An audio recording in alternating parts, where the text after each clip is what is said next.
বাঁশির তীক্ষ্ণ আওয়াজে শুরু হলো আমাদের বার্ষিক ক্রীড়া উৎসব খড়দহ সার্কেল।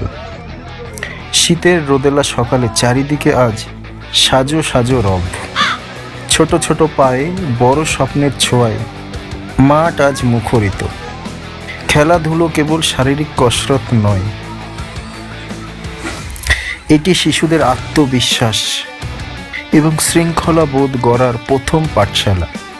এই মাঠ আজ শুধু খেলার মাঠ নয়, বরং মিলন মেলায় পরিণত হয়েছে।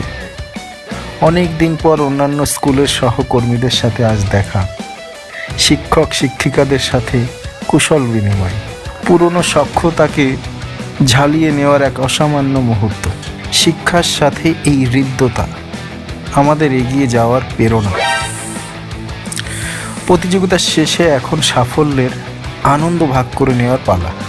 যারা আজ মেধার স্বাক্ষর রেখেছে তাদের হাতে পুরস্কার তুলে দিচ্ছেন আমাদের আজকের আমন্ত্রিত বিশিষ্ট ব্যক্তিবর্গ। তবে মনে রাখবেন, জয় পরাজয় বড় কথা নয়, এই অংশগ্রহণই প্রতিটি শিশুকে করে তুলবে আগামী দিনের একজন সুস্থ এবং সবল মানুষ। একটি সুন্দর শৈশব মানেই খোলা আকাশ, সবুজ মাঠ। খেলাধুলার এই উদ্দীপনা জেগে থাকুক আমাদের প্রতিটি শিশুর হৃদয়ে আজীবন। ধন্যবাদ সকলকে।